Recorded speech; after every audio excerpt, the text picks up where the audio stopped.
नमस्कार, बहुत स्वागत आपका। आप देख रहे हैं द न्यूज, आपके साथ मैं Srishti Mishra. Peoples Democratic Party PDP, देखिए यहां पर उनकी चीफ जो है महबूबा मुफ्ती को 370 धारा जब से हटाई गई है जम्मू कश्मीर के अंदर, तब से हर बात को लेकर वो विरोध जताती हैं और अब एक बड़ा बयान देते हुए कहा है कि धारा 370 हटने के बाद जम्मू कश्मीर में सच बोलना गुनाह हो गया। इस वक्त की ब्रेकिंग न्यूज आप देख रहे हैं और ये केवल इसलिए क्योंकि जब से बीबीसी को ये चेतावनी दी गई है कि आपकी खबर अंतिम हो सकती है, इस पर कार्रवाई हो सकती है, तब से महबूबा मुफ्ती के ये बयान सामने आए हैं। दर्शकों, बीबीसी पर जम्मू कश्मीर पुलिस ने एक एक्शन लेने की बात कही है और ये कहा है महबूबा मुफ्ती ने कि अब जम्मू कश्मीर में हम कुछ सच नहीं बोल सकते हैं। मैं आपको वो भी तथ्य बताऊंगी कि आखिर क्यों, कौन से वो संपादक पर, कौन से वो पत्रकार पर गाज गिरी है जिससे महबूबा मुफ्ती को दिक्कत हुई है और आखिर वो पत्रकार पत्रकारिता कर रहा था या आतंकवाद को बढ़ावा देने की कोशिश कर रहा था। इस पर भी मैं आपको बताऊंगी तो तथ्य सामने क्या है। देखिए, यहां पर पीडीपी प्रमुख को इसलिए दिक्कत हुई है क्योंकि बीबीसी को कानूनी कार्रवाई करने की चेतावनी मिली है और यहां पर कश्मीर के प्रेस पर भारत की कार्रवाई शीर्षक वाली रिपोर्ट को लेकर बीबीसी को कश्मीर पुलिस ने कहा है। जम्मू कश्मीर पुलिस की यह चेतावनी बीबीसी के लिए है जिसका शीर्षक था कश्मीर के प्रेस पर भारत की कार्रवाई, और इसी बाबत जम्मू कश्मीर पुलिस ने कहा कि आपकी पोस्ट जो है, आपकी खबर अंतिम भी हो सकती है, कोई भी खबर आपकी आखिरी हो सकती है। अब मैं आपको बता दूं कि ये पूरा जो रिपोर्ट है ये पूर्ववर्ती राज्य जम्मू कश्मीर में अनुच्छेद 370 हटाए जाने के बाद केंद्र शासित प्रदेश में पत्रकारिता की स्थिति को उजागर करती है। महबूबा ने अपने सोशल मीडिया जो एक्स है, पूर्व में ट्विटर था, उस पर क्या लिखा है सुनिए। 2019 से जम्मू कश्मीर में सच बोलना न केवल गुनाह हो गया है बल्कि सही बात कहने पर भी सजा हो सकती है।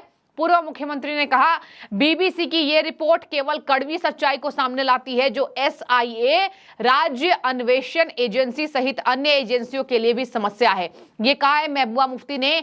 बीबीसी की ये रिपोर्ट जो है वो सच्चाई लाती है और देखिए, बीबीसी पर पहले भी कार्रवाई कराने की बात हुई थी, रिपोर्ट्स को खंगाला गया था, फंड्स को खंगाला गया था। बीबीसी ने जिस तरीके से गुजरात दंगों को गलत तरीके से दिखाया और देखिए, गुजरात दंगों को लेकर ही ये तमाम बीबीसी वर्सेस केंद्र सरकार की लड़ाई, ये दांवपेच सामने आए थे और अब एक बार फिर से बीबीसी यही काम कर रहा है। देखिए, बीबीसी की आदत है, बीबीसी को कई बार फटकार भी लगी है। बीबीसी के लिए विदेशों में इसकी चर्चा है कि बीबीसी गलत तरीके से दिखाती है, तथ्य को छुपाती है और गलत तथ्य सामने रखती हैं। भ्रामक कहा जाता है, विदेशों में भी बीबीसी को लेकर भ्रामक कहा जाता है कि बीबीसी भ्रामक तथ्य फैलाती है। अब देखिए, इसी वजह से बीबीसी को कार्रवाई करने की चेतावनी जम्मू कश्मीर पुलिस ने दे दी क्योंकि ये गलत तरीके से लोगों को गुमराह करने की कोशिश कर रहा था। अब मैं आपको दर्शकों आ जाती हूं किस तरीके से यहां पर प्रेस की आजादी की कौन सी वो रिपोर्ट थी जिसके लिए बीबीसी के खिलाफ कार्रवाई करने की चेतावनी जम्मू कश्मीर पुलिस ने दी। देखिए, मैं आपको बता दूं, ये घाटी पत्रकारों से जुड़ा हुआ तथ्य है। बताया जा रहा है कि घटनाओं की रिपोर्टिंग को लेकर अधिकारियों द्वारा बनाए गए डर और धमकी के माहौल के कारण वे घुटन महसूस करते रहे हैं। ये कुछ पत्रकारों के कहने हैं कि अब हम घुटन महसूस कर रहे हैं, अधिकारी जिस तरीके से तथ्य को छुपाते हैं। अधिकारी कहते हैं ऐसी पत्रकारिता नहीं होनी चाहिए और इसी वजह से जम्मू कश्मीर में ये स्थिति हो गई है कि अब हम पत्रकारिता करने में घुटन महसूस कर रहे हैं। देखिए, फहद शाह एक पत्रकार है जम्मू कश्मीर का, उस पर कार्रवाई हो चुकी है। उसकी कार्रवाई के बाद से ही ये तमाम विरोधाभास सामने आ रहा है और देखिए, पीडीपी चाहे नेशनल कॉन्फ्रेंस के नेता फारूक अब्दुल्ला कई बार प्रेस की आजादी के मद्देनजर ऐसे बयान देते नजर आ रहे हैं। धारा 370 का मामला सुप्रीम कोर्ट में चल रहा है। 1 दर्जन से ज्यादा सुनवाई याचिका उसमें डाली गई है, लगातार उसकी सुनवाई जारी है। आए दिन चंद्रचूड़ के बयान सामने आते हैं और जिस तरीके से वहां पर याचिका पर जो सुनवाई होती है उसके फैसले को भी हम आपको लगातार बताते रहते हैं। देखिए, कई बार तो कपिल सिब्बल के बयान को गलत कहा गया सुप्रीम कोर्ट में चंद्रचूड़ के द्वारा और कई बार फटकार भी लगी कि हम जम्मू कश्मीर के लिए नहीं सोच सकते हैं कि वहां जनमत संग्रह हो और इसी वजह से जम्मू कश्मीर का मुद्दा देखिए गरमाया हुआ है। जम्मू कश्मीर के मुद्दे पर धारा 370 हटाने के विरोध में यहां पर सीजेआई ने कह दिया कि हम इसकी सारी याचिकाओं पर सुनवाई करेंगे। आखिर जो विरोधाभास निकल आया है, आखिर वो पूरा मामला क्या है, उसके तथ्य पर हम जाएंगे। तो वो सुनवाई चल रही है, लेकिन उसके बाद भी महबूबा मुफ्ती बोलती हैं जम्मू कश्मीर के मसले पर मैं भावुक हो जाती हूं। ये भावुकता है जो घाटी पे जैसे कुछ पत्रकार है चंद, जिनको हम पत्रकार भी नहीं बोल सकते थे, वो घाटी के लोगों को भ्रामक तथ्य फैला रहे थे, परोस रहे थे। आतंकवाद फैलाने की कोशिश हो रही थी कि जम्मू कश्मीर में अधिकार छिन गए हैं, 370 हटाए जाने के बाद केंद्र इसको कब्जाना चाहती है, ऐसे भ्रामक तथ्य फैलाए जा रहे थे, जिसके मद्देनजर फहद शाह पत्रकार पर कार्रवाई हो चुकी है। दर्शकों, मैं आपको बता दूं, जम्मू कश्मीर पुलिस ने लंदन स्थित इस अंतरराष्ट्रीय मीडिया समूह के खिलाफ कानूनी कार्रवाई की चेतावनी दी है।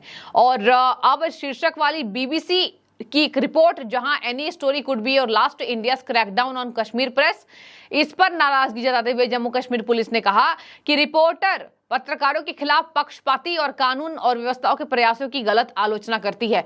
मीडिया गलत आलोचना कर रही है। मीडिया जो है पत्रकारों के खिलाफ पक्षपाती और कानून की व्यवस्था के प्रयासों की गलत आयोजना कर रही है। मतलब कि कानून का व्यवस्था जो जम्मू कश्मीर में है उसको गलत करार दिया जा रहा है इन रिपोर्टर्स के द्वारा, और इसी वजह से जम्मू कश्मीर पुलिस ने यह कार्रवाई करने का बीड़ा उठाया है। मैं आपको बता दूं, यहां कहा जा रहा है इस रिपोर्ट में घाटी में प्रेस को डराना, चुप कराने के लिए भयावह और व्यवस्थित अभियान को सूचीबद्ध किया गया है।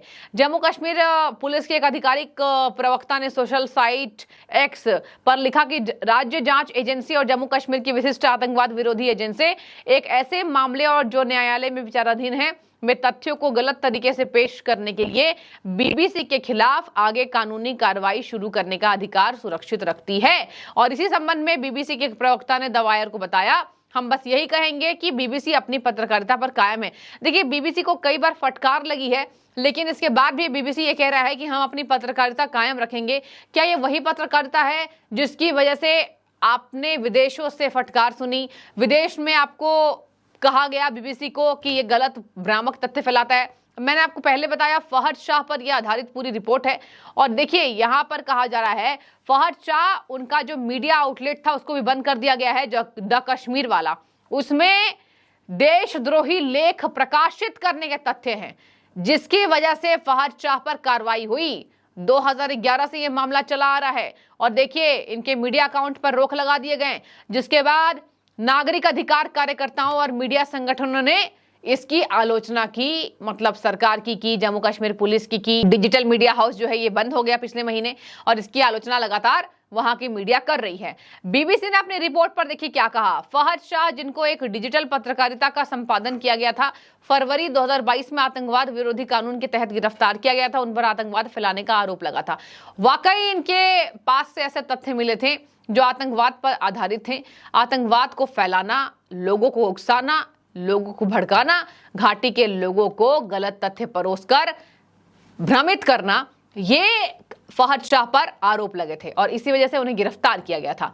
दर्शकों, इसी बात से पीडीपी प्रमुख बौखलाई हुई हैं और कह रही है जम्मू कश्मीर में बोलने का हक छीन लिया गया है। मैंने आपको पूरा विस्तार दे दिया है। बीबीसी पर कानूनी कार्रवाई की चेतावनी, इससे महबूबा मुफ्ती बौखलाई हुई हैं। कमेंट कीजिए, आपको क्या लगता है धारा 370 हटाए जाने के बाद महबूबा मुफ्ती की राजनीतिक रोटियां वहां नहीं सिक रही हैं और इसी वजह से महबूबा मुफ्ती ये करती हुई दिखाई दे रही हैं? जरूर बताएं। बहुत शुक्रिया।